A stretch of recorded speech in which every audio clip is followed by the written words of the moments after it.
What about this? This? This? This?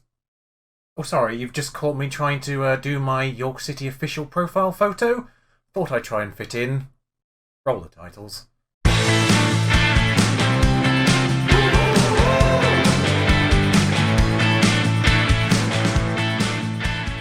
Seriously though, who thought doing the squad photos on the sunniest day in history was gonna be a good idea?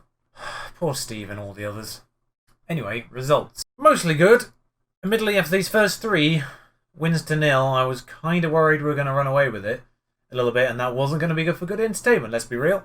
So thank you, Chester, for rocking up and deciding to beat us 1-0 at our own home ground in the second minute.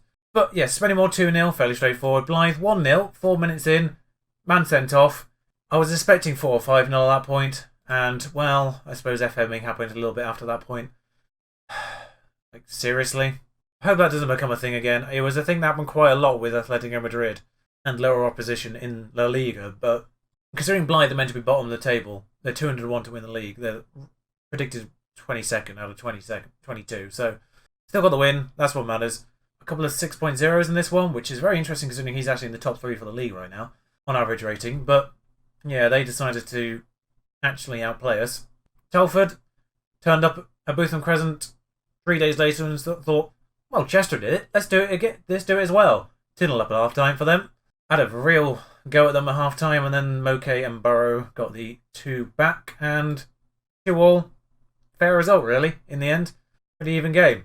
Moke, by the way, the person I relegated from regular starter, and then he got upset at it at the beginning of this season, is now a regular starter. Star ratings mean nothing. He's basically just outplaying the player who has a better star rating than him in that position. Anyway, Southport 2-0 up within 20 minutes. I thought, okay, this is the Blythe result that never happened, and then nothing happened for about an hour until they got 1 back, and I started to panic a little bit, and then 2 more goals happened. So 4-1 there, and 3-1 away at Curzon Ashton. Curzon Ashton, yeah, Curzon Ashton. Own goal, second one 2 minutes later, third one on the half hour, and then after half time they basically decided to stop really playing football and let them get 1 back, but the job was done at that point. I told them it was a Jekyll and Hyde performance. They seemed confused by that. Not sure how. 3-0 in one half, 1-0 to them in the other. Don't know how you could view that as anything other than good half, bad half. But they were confused by that statement at full time. So Altrincham... Oh, I didn't get it, by the way. So Altrincham and Leamington ahead. Now they are 7th and 9th. They're in the hunt for promotion spots at this point.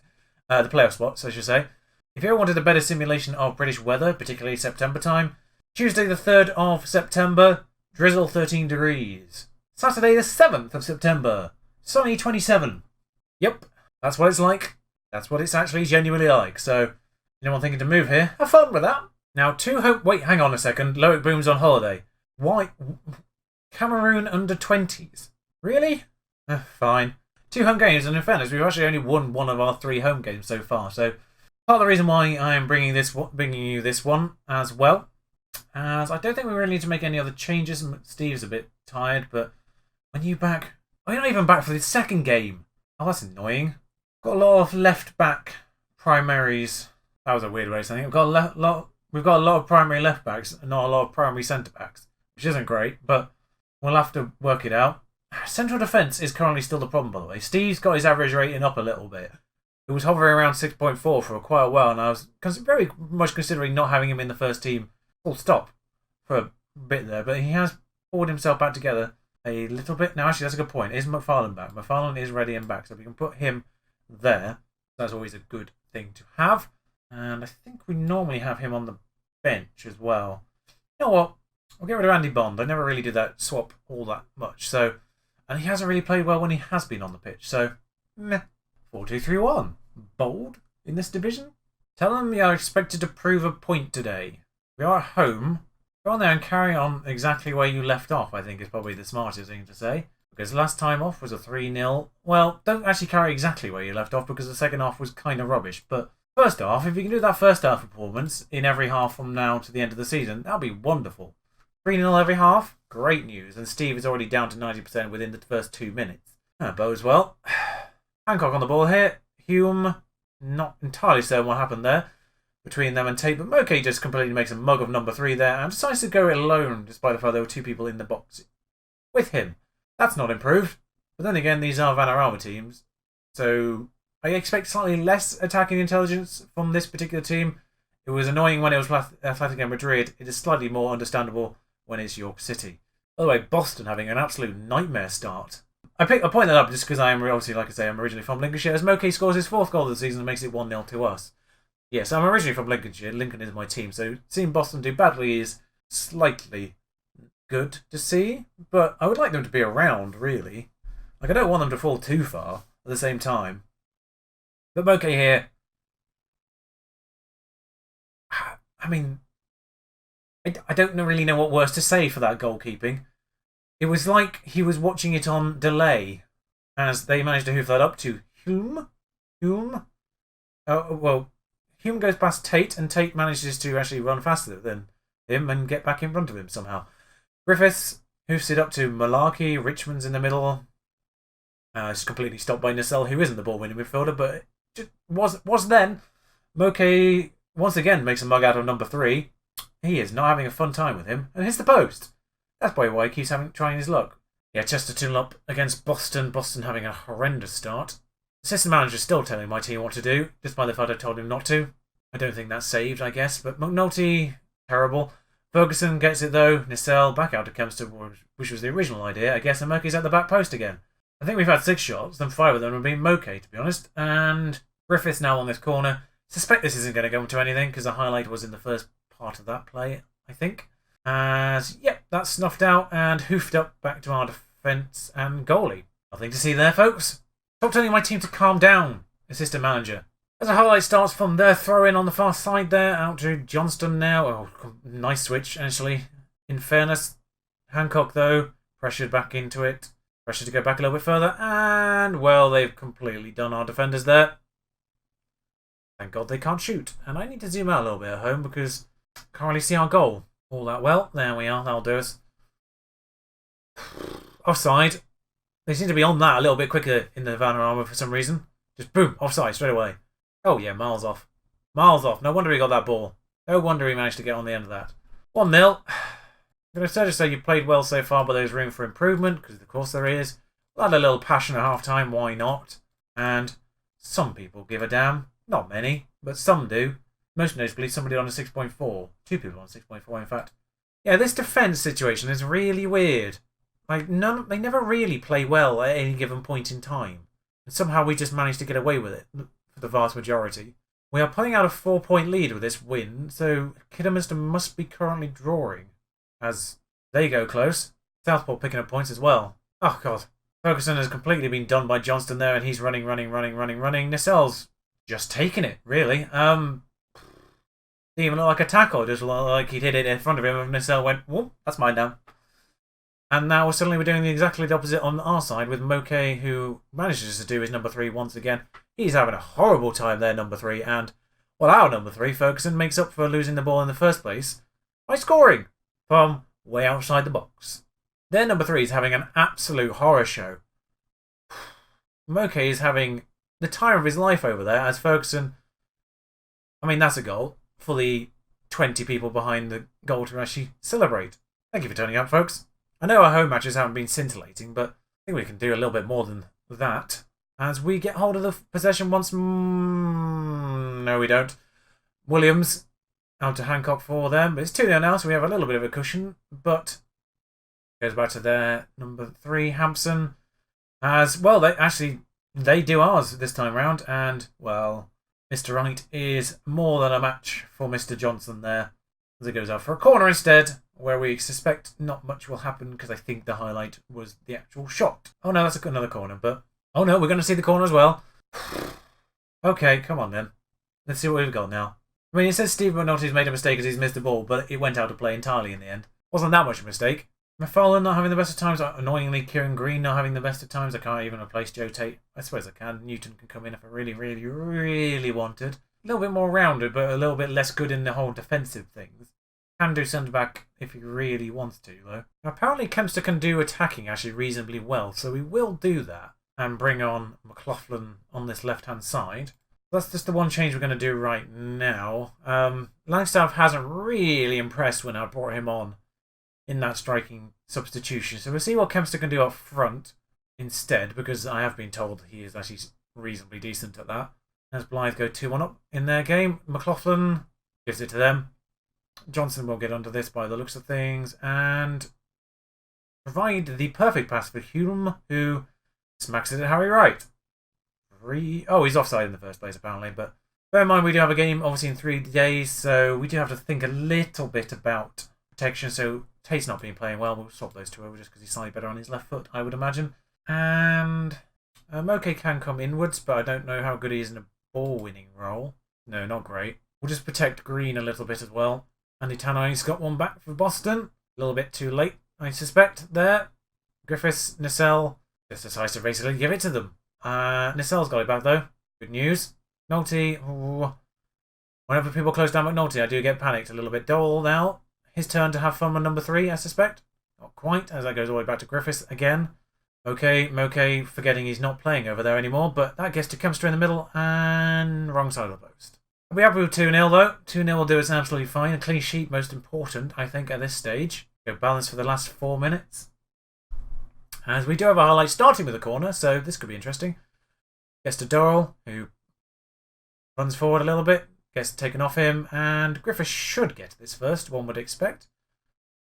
Gives it to McNulty, who gives it back to Griffiths eventually, and he's offside. I'm struggling to see the point of this highlight so far. As play immediately continues, Kidderminster clearly got ahead in their game. Back to 2 points. Oh no, we're on the ball again once more. This highlight, pointless. Genuinely pointless. There was no highlight, there was no shot, no nothing in that. Why was that a highlight? Anyway, Dorrell, Moke. Maybe we'll actually see something actual from this one, as that gets hoofed to their defender and now they're on the ball. But Nissel is a better ball-winning midfielder than any other player on this pitch right now, despite the fact he's an attacking playmaker by position. And another highlight. What is with highlights in the injury time, by the way, in this division? You saw it in the first game. It's happened a few times in between. Oh dear. That's a free kick. I'm wondering if there's more here. No, the free kick is the important bit, as their goalie, I thought was about to come up to the other end of the pitch there. It'd be a bit pointless for him, considering they need 2 goals, not 1. Well, finally, a result that mimics the play of the game. I'm very pleased with the result and the performance in general, except for you, 6.4. Yeah, that second defender situation is marginally problematic. Home goal as well, Leamington. Oh, both of them actually lost, so it's now 11th and 12th for the pair of them. Because, of course, we played Altrincham. That's how that works. But exactly the same record. Oh, bring you back for Leamington then? And now it's time for Leamington. So, team unchanged, except the fact I am going to put Newton in from the start, just because, well, that's not a great average rating so far for the matches he's played in. So, yes. I mean, not much better between the pair of them, but central defence still seems to be a bit of an issue, but everyone's fitness seems to be okay despite the short gap in games. Everyone else line up exactly identical. So let's submit this and see how we fare against Leamington, who, as things should stand, and they're gone for a 3-5 or 5-3-2 sort of wing-back play. This is a formation I do kind of want to try out at some point, but not with the players we have right now, because we only really have 3 good central defenders. And part of the problem is we do seem to only really have 2 out-and-out strikers right now in Burrow and McFarlane. Everyone else is sort of secondary when it comes to striking. So when we take an injury, we actually are only really down to 1 proper striker. But we don't even have the personnel to do sort of an attacking midfielder variant either, which is a bit annoying. What is going on with that, by the way? Why was every player inside the 6-yard box? I mean, it's unsurprising that ended up going in. Because there's so many people in the box.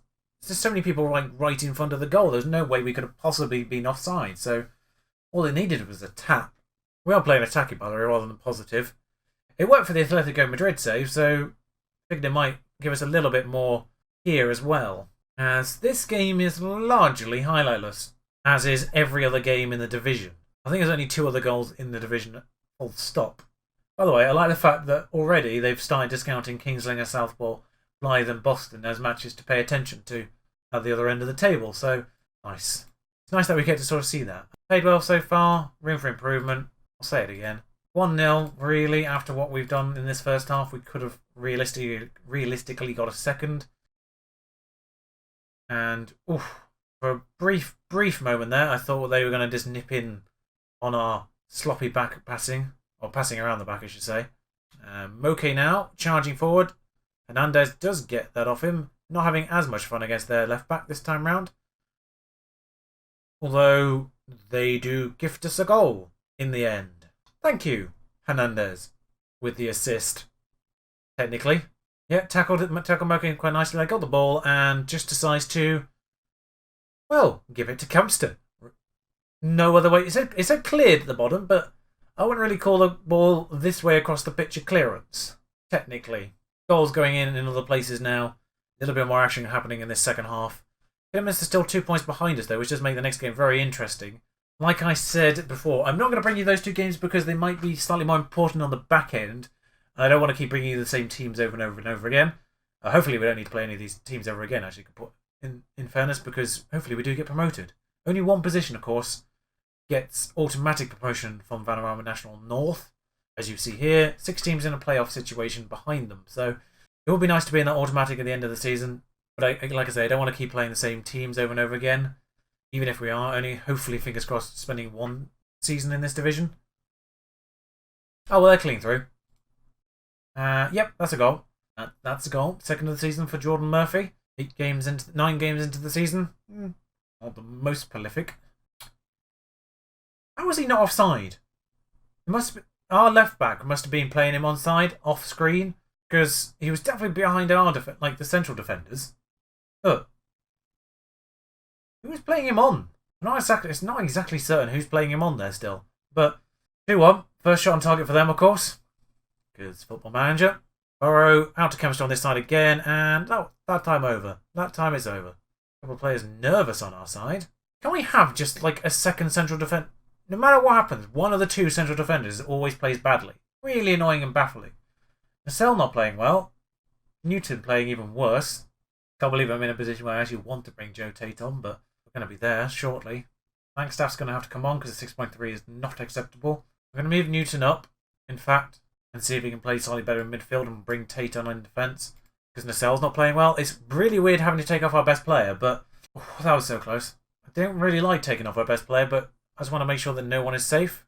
I'm just wondering if he will play slightly better in midfield. He is a very much utility player, Sean Newton. Can play in a variety of positions, and, well, number 7 is completely smothered there, as Murphy is clean through again, and Wright is the best decision I've made so far, I think. Corner to them. Might just come off attacking, actually, at this point. Kind of forgot we were on attacking, actually. Ferguson, that is sprayed out to Burrow. Does get under it, but goes no further, as they have, actually, the numbers in the middle of the park. I do notice it. Formation change might have been on the cards. Surely he's offside, or is... Where is this highlight going? Because now we've gathered the ball. Out to Tate, and out to Kempster. There is the overlap, sort of. That's smothered very quickly because he gave it slightly too early there for it to be an actual overlap.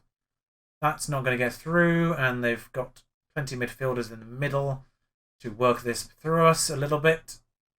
Tate has been drawn so far forwards. It's very unsurprising that Murphy has got through as a result. But once again, Harry Wright tips it wide, wide, wide,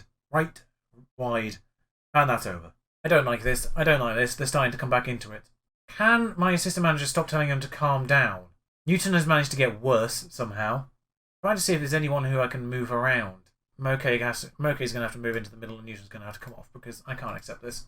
But you see what I mean, though, in terms of they either play well or they play terribly. It's the same going on the opposite side as well. You can see their left back on a 5.9. This division is just absolute, basically. As the lack of pace there, absolute.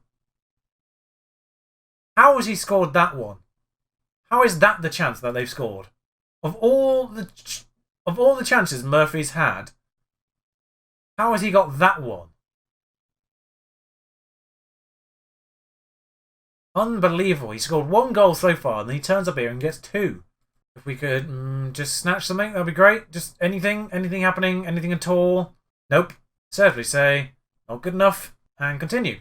Well, a 2-point lead's gone, and now we're no longer top of the table either because goal difference is a factor, but obviously we play Kidderminster next, which is going to be very, very interesting now.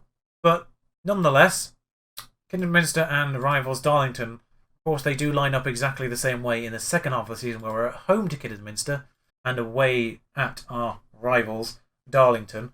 I think they're only really our rivals because they're in the same division. There's a lot of teams that I would argue are a lot closer, like Bradford, for instance. But I know Darlington isn't too far away, but Barnsley as well. That's near. That's around Leeds. So a few local rivals in the division.